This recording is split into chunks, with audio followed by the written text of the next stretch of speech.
دینوں ملت کے مجدد اہل سنت کے امام، دینوں ملت کے مجدد اہل سنت کے امام آپ ہی ہیں اعلیٰ حضرت سیدی احمد رضا، آپ ہی ہیں اعلیٰ حضرت سیدی احمد رضا۔ پیارے اسلامی بھائیوں، آج کل کی دور میں یہ بہت زیادہ چل رہا ہے کہ مسلک اعلیٰ حضرت کیوں کہا جاتا ہے۔ مسلک اعلیٰ حضرت کہنے کی وجہ کیا ہے؟ یہ کیوں مسلک اعلیٰ حضرت کہا جاتا ہے؟ تو پیارے اسلامی بھائیوں، سب سے پہلے اس بات کو جاننا ضروری ہے کہ لفظ مسلک ایک عربی لفظ ہے جو راستہ کے معنی میں آتا ہے، لہذا مسلک امام اعظم کا معنی ہوا امام اعظم ابو حنیفہ رضی اللہ تعالی عنہ کا راستہ۔ مسلک اعلیٰ حضرت کا معنی ہوا اعلیٰ حضرت رحمت اللہ علیہ کا راستہ۔ واضح رہے کہ مسلک اعلیٰ حضرت کوئی الگ راستہ نہیں، بلکہ جو مسلک امام اعظم ہے،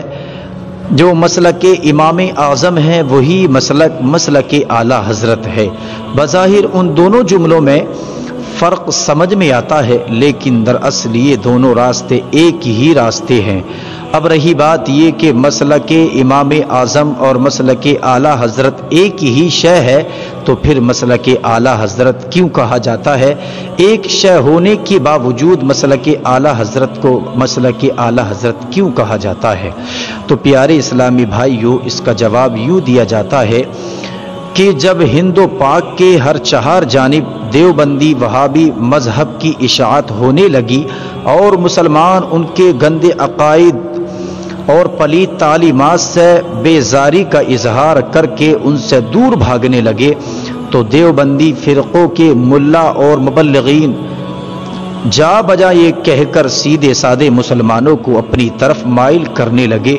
کہ ہم بھی اسی امام اعظم ابو حنیفہ کو اپنا پیشوا مانتے ہیں،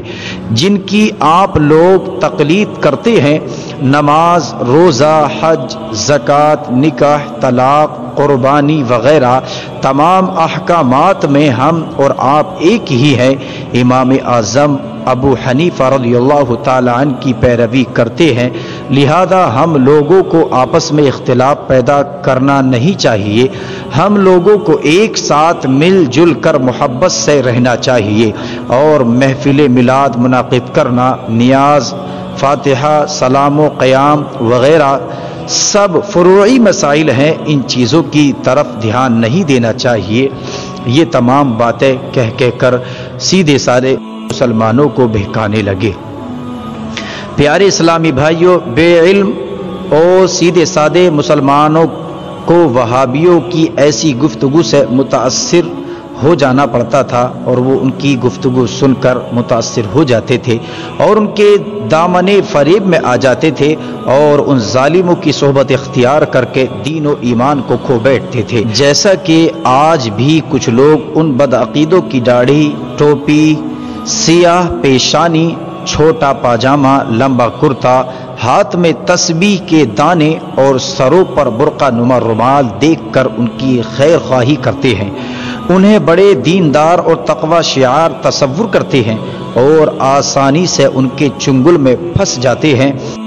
ان کے بعد وہ انہی لوگوں کے رنگ میں رنگ جاتے ہیں، اور اولیاء کرام کی توہین ان کی زندگی کا حصہ بن جاتی ہے۔ رسول کائنات صلی اللہ تعالی علیہ وسلم کی غیب دانی اور صفات و کمالات کے منکر ہو جاتے ہیں،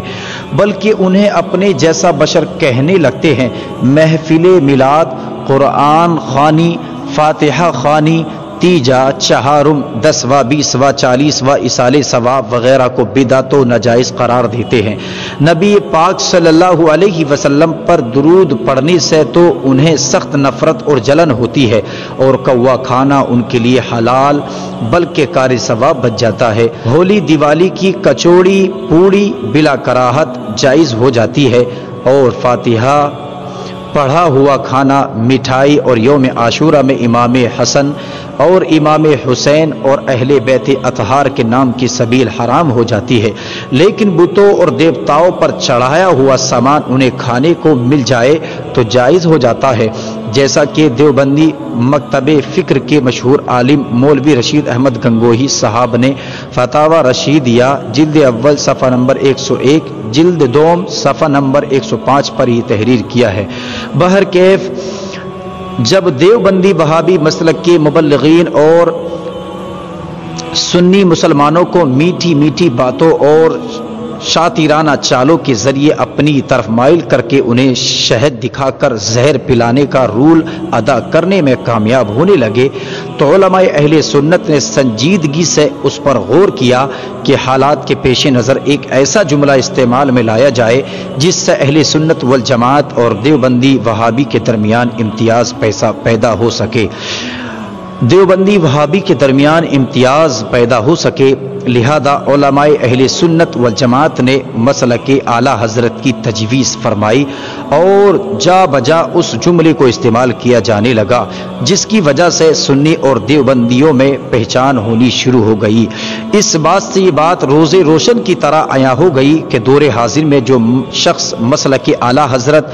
امام احمد رضا بریلوی علیہ الرحمت و رضوان کا معتقد ہوگا، ان کی کارکردگی سے متفق ہوگا، انہیں 14 صدی ہجری کا مجدد تسلیم کرنے والا ہوگا، دیوبندی وہابی عقائد سے دور ہوگا، وہی حقیقت میں امام اعظم ابو حنیفہ رضی اللہ تعالیٰ عنہ کا مقلد اور پیروکار ہوگا۔ جو مسلک اعلیٰ حضرت سے دور ہوگا، دیوبندی وہابی کے عقائد فاسدہ پر حق تصور کرنے والا ہوگا، لاکھ عبادت گزار ہونے کے باوجود نہ وہ مسلمان رہ سکتا ہے، نہ امام اعظم ابو حنیفہ کا پیروکار رہ سکتا ہے، بلکہ ملحد اور مستحق عذاب نار ہو جائے گا۔ تو اسی وجہ سے مسلک اعلیٰ حضرت کہا گیا تاکہ دیوبندی اور سنیوں کے درمیان امتیاز اور فرق ہو سکے۔ دین و ملت کے مجدد، اہل سنت کے امام، دین و ملت کے مجدد، اہل سنت کے امام آپ ہی ہیں اعلیٰ حضرت سیدی احمد رضا، آپ ہی ہیں اعلیٰ حضرت سیدی احمد